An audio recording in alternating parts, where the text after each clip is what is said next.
Okay guys, it's finally time to talk about preterites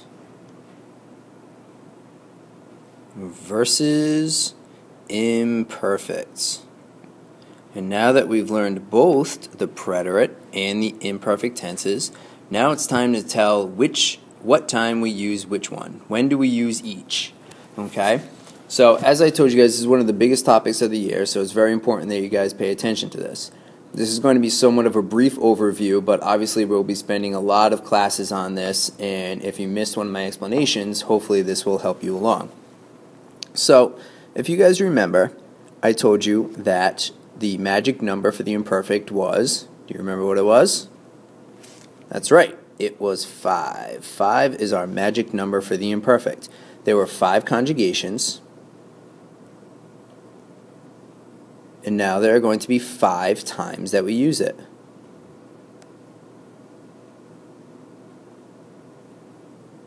Times we use it. Okay? And what are those times? 1, we're going to use it to talk about emotion. Like if I wanted to say estaba triste, or description. Like when you wrote your cuando era niño paragraphs and you talked about yo era bajo, yo era joven, so we'd say estaba triste. We would say yo era bajo, I was short, anything like that. We're going to use it when we talk about telling time. So if we say when something happened and we want to say that it happened at 2 in the afternoon, we would say eran, because remember when we tell time we say son las, so this is eran las 2 de la tarde. We're going to use it whenever we talk about our age. And remember, we don't use ser, we use tener. We say how many years we have, not how many years we are. So we say tenía 5 años. So we're going to use it whenever we say cuando yo tenía 5 años, yo era muy bajo. We're going to use it as the background action. I'm going to put BG for background.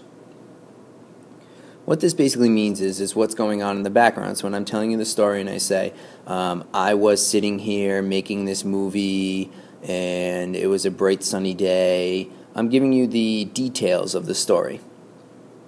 And 5, this is something that we're going to call setting the stage. And it kind of goes along with background action too. So when we say we set the stage and we're saying this was happening and then something happened to interrupt it, and that interrupter later on I'm going to explain to you guys is going to be the preterite. So 5 things to remember. I'm going to make this even easier for you. Take a look at each of these 5 things and tell me what they all have in common. They all happen to be one particular thing. What are they?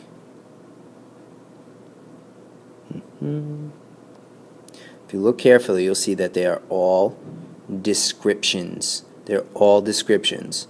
So, if I talk about how I was feeling that day, that's an emotion. If I talk about, that's an emotion. If I talk about I was short, I was tall, that's a description. If I'm telling time, and I'm telling you what time it was when something happened, I'm describing it all to you. Okay? If I talked about how old I was, I'm describing it to you. If I'm talking about the background action, what was happening, what the weather was like, what was going on in the background, these are all descriptions. So that's all you have to remember, is that you use the imperfect to describe in the past. To describe in the past. The big question I want all of you to ask yourselves when you're doing preterite and imperfect is it an action or is it a description?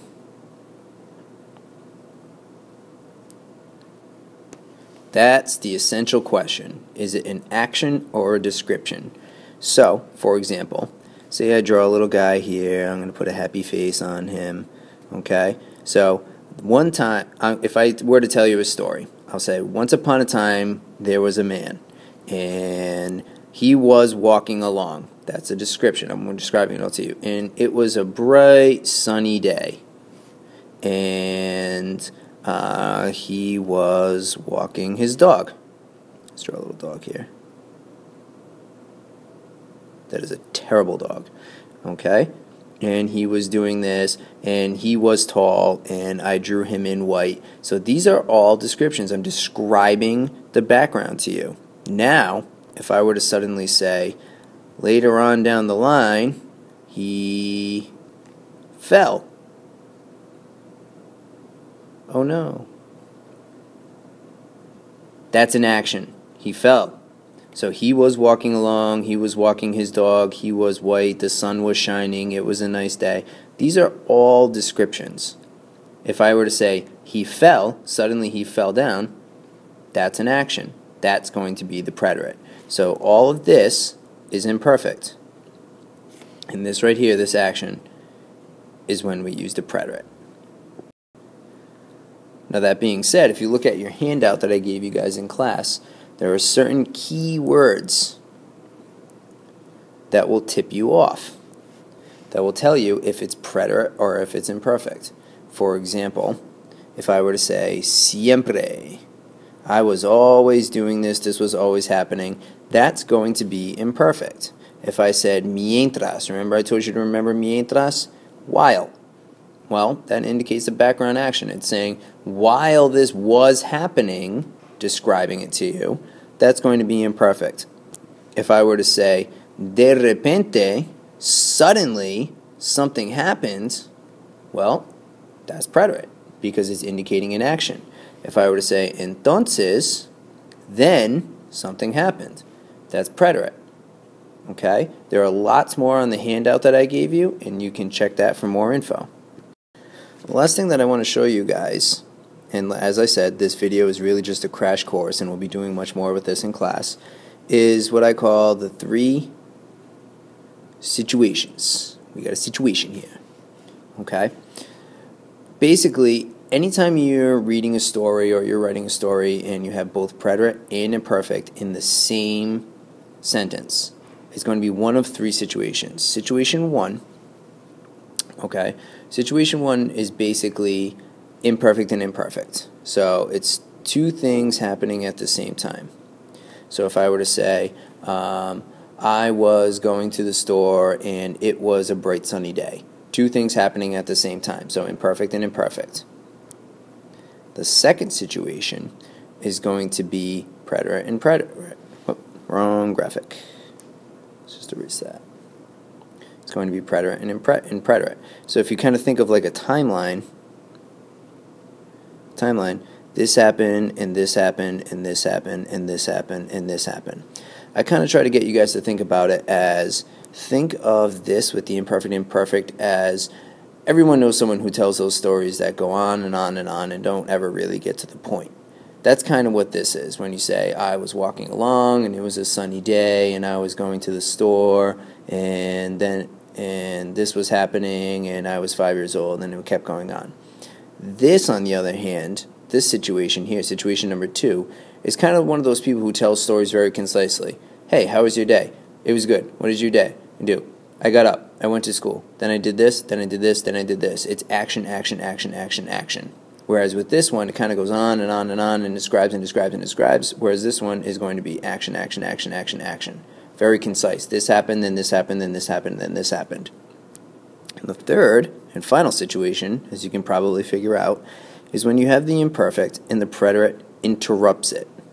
So it would be preterite and imperfect in the same sentence. And a good example of that would be something like when I'm doing the background action and I say, I was teaching class and suddenly the phone rang. So that interruption there, that's the preterite. So if I say, this was happening, I was walking along, like in my last graphic there, and I said,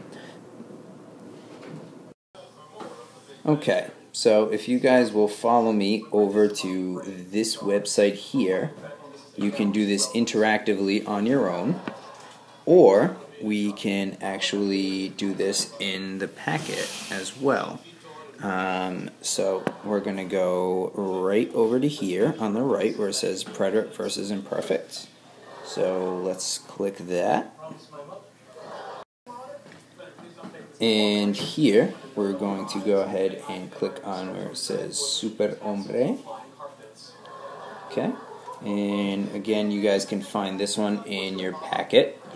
Okay. So let's read through it, and I will click on the correct answers, and you can see if you get them right along with me.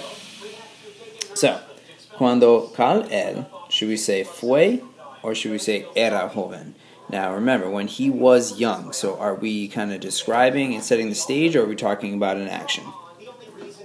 That's right, we're talking about an action. I'm sorry, we're talking about a description, rather. We're describing it. Okay, we're telling you the story, I'm giving you the background on the story. He lived on the planet Krypton. Okay, so again, I'm still giving you the background, I'm still giving you the details, like it was a sunny day and such. But one day, now, one day is one of those key words that tells us that it's the imperfect. I'm sorry, the preterite. That tells us that it's the preterite. So one day, let's pick a different color there. So one day, preterites. Because it's a specific time, so it's talking about an action. One day, his parents said goodbye to him. Is that an action or is that a description? Correct. That is an action. So we're going to pick that one. So let's pick se despidieron. Say goodbye to him and put him in a spaceship. Action or description? Action. Correct. In a spaceship to save him from the planet explosion of Krypton. After a long trip, he arrived. Is that an action or is that a description? That's an action. In a town in Kansas where Jonathan and Martha Kent found him. Again, action or description? It's an action. They gave him the new name. They named him. So it's not what was he called, they named him. Is that an action or a description? That's an action. Name of Clark Kent. Clark, now this is in the emotion here, right? Remember when I said when you say te quiero mami, okay, to say I love you to a family member, so this is an emotion. So we're going to say Clark quería mucho, imperfect description, emotion, a sus padres adoptivos, y siempre and always did his chores. What did I tell you guys about the word siempre? Siempre always indicates the imperfect, because if you always did it, it was a habitual past action. In fact, that actually should be one of the 5 there. Okay?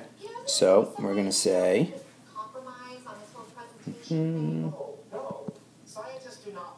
hacía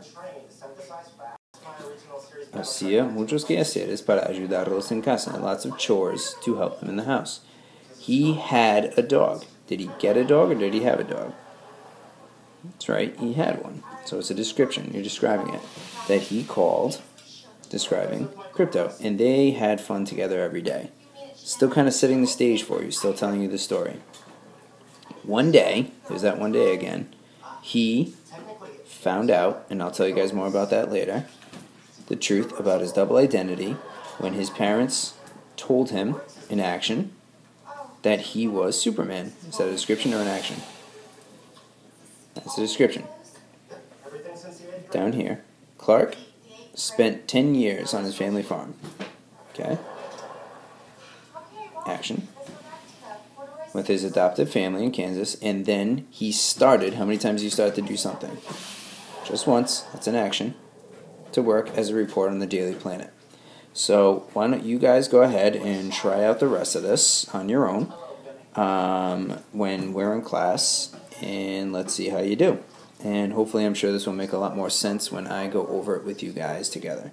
So I will see you then. Bye-bye.